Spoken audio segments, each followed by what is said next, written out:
Magandang umaga po sa atin lahat mga kababayan ko. Ako ay maglilinis itong aking nyug na ito. Yung nyug na mababa lang siya, namumunga na. Bigay lang ng aking kumpare yan. Si Paring Mio. Paring Mio, shout out sa iyo. Nandito ako nung maglilinis nung ibinigay mo sa akin na nyug na mababa lang, sabi mo namumunga na. Ito po, malaki na siya. Nung ibinigay ito ng kumpare ko sa akin, wala pa tong tubo. Kumbaga, inista ko pa muna siya dyan bago nung magkatubo ng ganyang kataas, tinanim ko na siya dito. Kaya lilinisan ko siya ngayon. Tara, samahan nyo ako at lilinisan ko itong aking nyug. Napakaganda kasi pagka yung malinis ang tanim mo. Tsaka inabunuhan ko ito.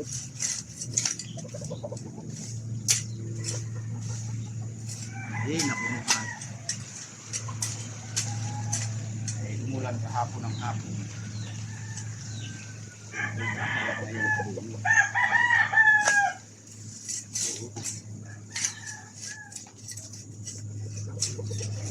Napakagaling ang gramas ko dahil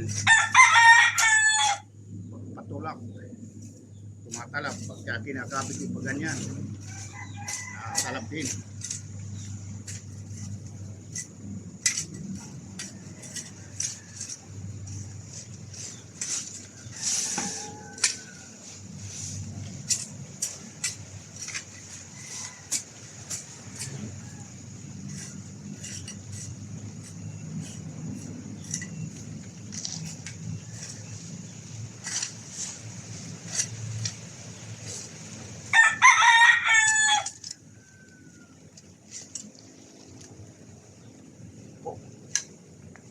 Malinis na. Yan po, malaki na.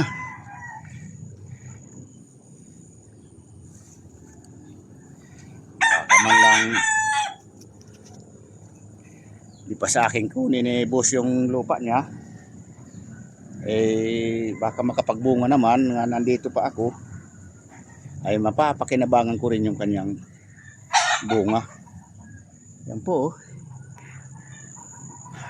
kumbaga may ting-ting na yung kanyang dahon. Ayan, no? Napakaganda ng tubo niya.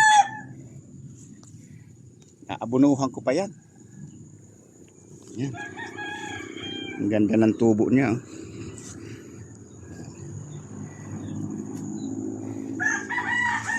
Kaya inuulit ko sa iyo, Paring Mio,